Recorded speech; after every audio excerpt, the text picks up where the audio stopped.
Hi, everyone, and welcome to another episode of the Quiver podcast. And we hope everyone is staying safe and dry from the typhoon. Lasal lost today. Is my prediction, but the game was postponed, so we'll have to wait for Lasal we lost a on different day.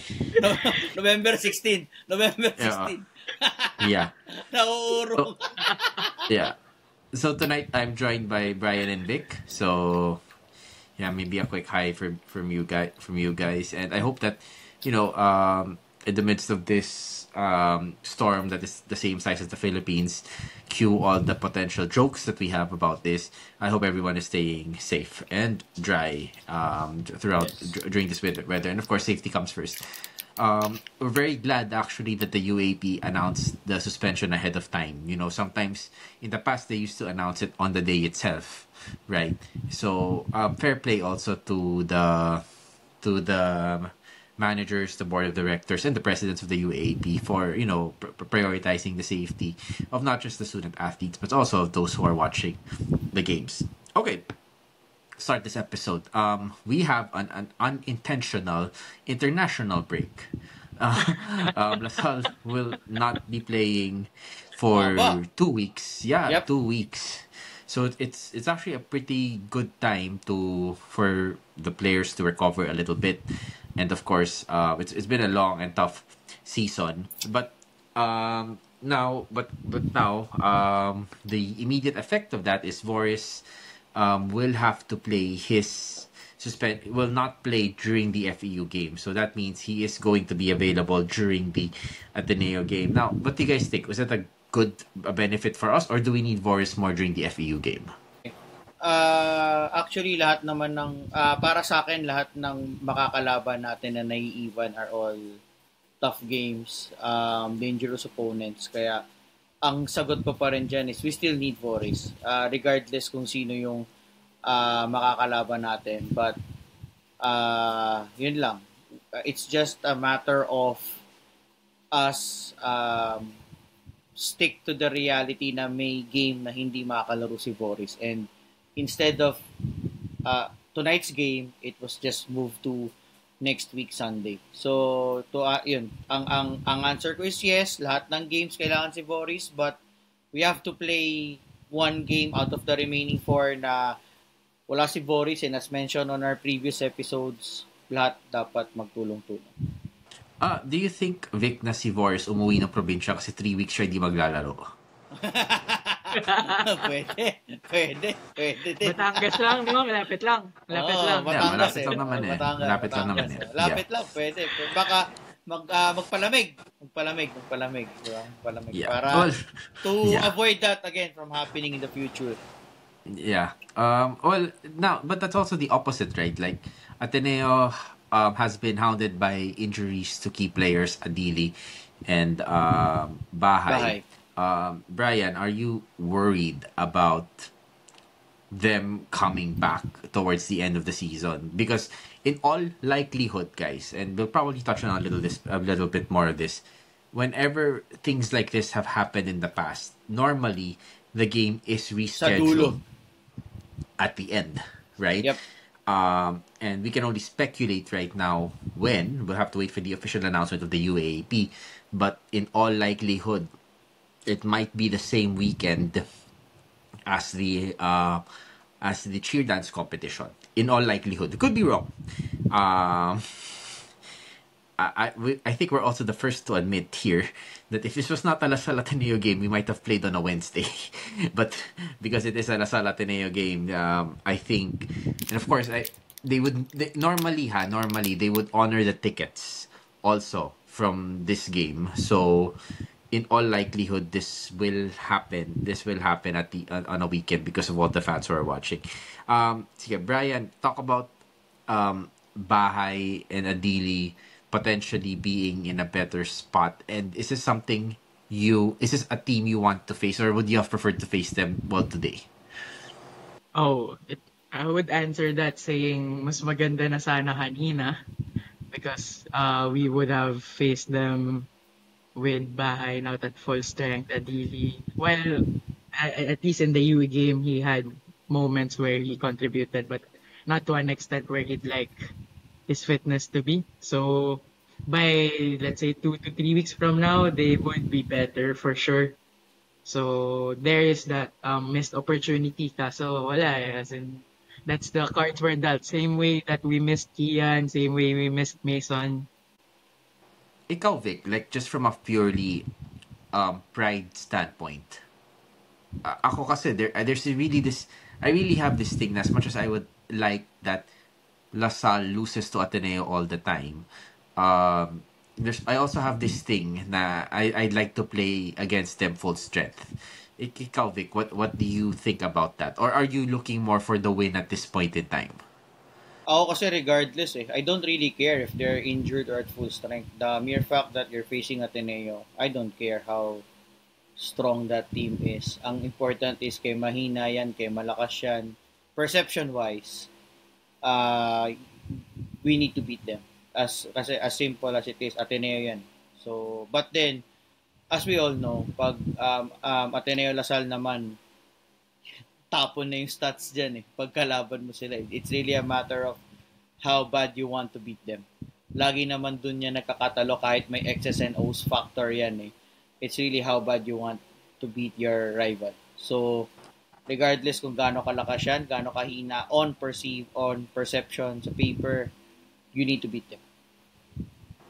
Yeah, good point, Vic. And I think another potential positive here is that in the recent days, Mason had mentioned that his it wasn't a full tear, so there's actually a possibility he'll be back within the next 2 to 4 weeks.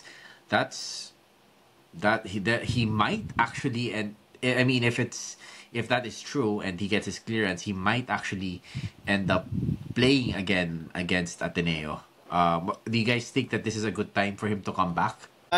Sa akin oo. Kasi it's really the best time. I mean, if you are a competitor, yan yung mga if I'm Mason and I have this competitive mindset, I really want to beat them more. Especially how poorly we played no first round. So, yun. Putting my dito competitor's hat, I want to beat them. So, kung may doctor's clearance na ako na maglaro, if wala nang issues for me coming back, kasi andun pa rin ako sa long-term effect na I don't want to rush things. The same thing I felt like we did kay Taane Samuel back in 2018, no? I felt like we rushed him to be back in action, and it didn't help us in the long run. Ayoko na yun yung mangyari kay Mason. So for as long as cleared na everything, walang problema, and he can play, go. Laro na. Ako, Gio, Okay. dadagdag ko lang sa sinabi ni Vic. Sinabi ni Vic, dadagdag ko lang. Pwede pumasok si Mason, fourth quarter, we need a basket, tapos 3-point shot, tapos okay na yun. Mga 5 seconds lang siya sa stat sheet, and then 3 points made. A dagger or a winner. Okay, that's like, poetic Yeah. in that sense. Yeah, and let's not forget that he was the big he hit that big shot against FEU in the first round, so that to get us the win. So it'll be a good way to welcome him back. Okay, now we'll just go very quickly to the next segment, and as we go through the standings, right? Of course, UE is at last place, haven't won a game, but they had so many close calls, man. Like I kind of wish that they picked it up a little bit, but nonetheless, NU is at 9-2, almost dropping the game against Adamson over the weekend. Grabe din. That was a great performance by Adamson. We cannot sleep on Yeah. Adamson. So I'll start with the teams that we've already played. So NU's at 9-2. UST is at 5-5, and of course UST is already at has not won a single game yet.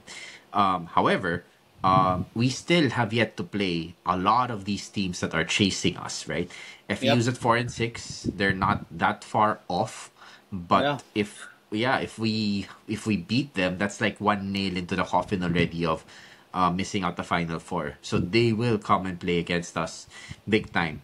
Adamson as well. When we play Adamson on Wednesday, not this week, the following week, we might have another chance to put another for the first nail in the coffin, not the last one because they are at a better record than 5-6. But the UP game is also very important. Like they're at 8-3 now, and if LaSalle beats them, assuming UP wins all their games, we will be tied in the standings, and in that scenario, it is in all likelihood that we might end up as a ano yun? Yung virtual best of three. But we cannot lock that in because we still have to also play Ateneo that's 5-5 right now. So there's a lot of things that could happen, lots of permutations, lots of possible permutations here, and it doesn't change the fact that LaSalle needs to perform their best in the next coming days. Ano to? What do you guys think? Is this like a finals? But is every game a finals now? I kind of feel like that's the way it is. Eh. See, Vic, maybe elaborate more on that, Vic. Yeah. Sa akin yun na kasi ang laki na ng implications if we drop matches eh.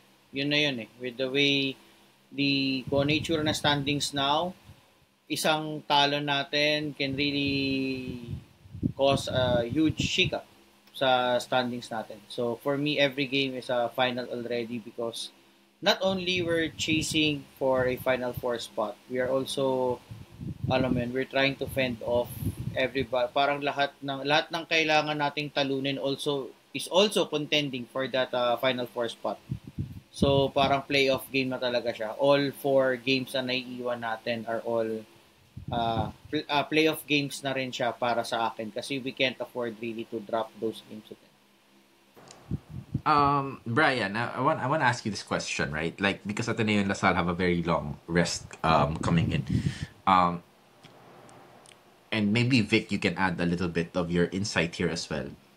I kind of feel like this season's intensity is higher than the previous seasons, meaning players are running more, pressing more, just putting in a lot more effort and not like letting the game flow by just like that. I mean, honestly, if you guys watch the early 2000 games, medyo ganun siya eh.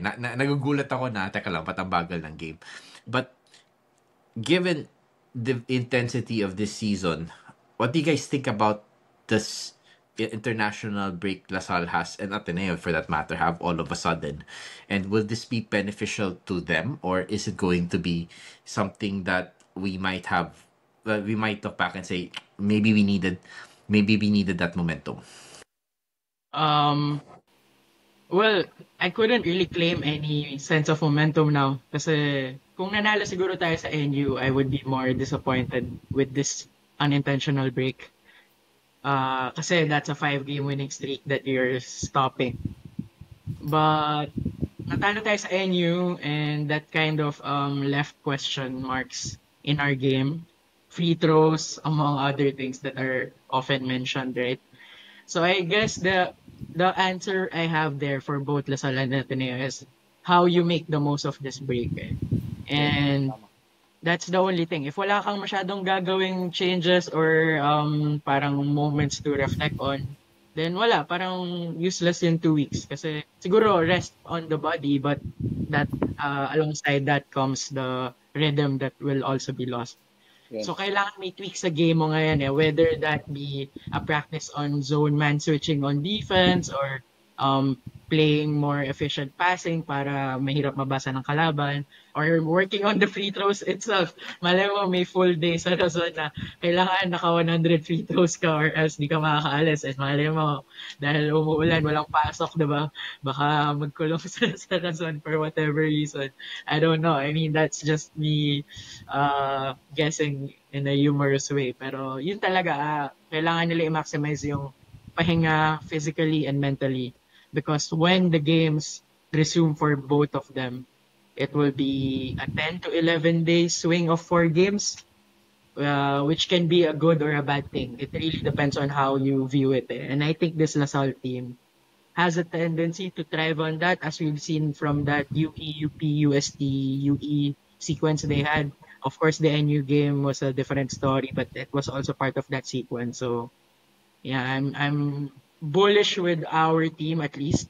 I cannot really speak about Ateneo how they do, but I'm pretty sure with Coach Tab there at least, they'll also work on a few things. Definitely, they'll make the most of the break.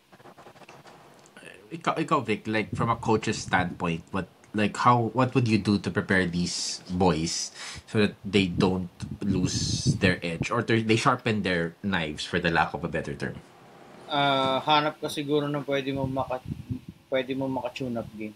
I think yun yung ano dyan. If, kasi you need scrimmage time din. Kasi 2 weeks kang walang competitive match. So you need to find na may makaka-tune up game ka siguro dito.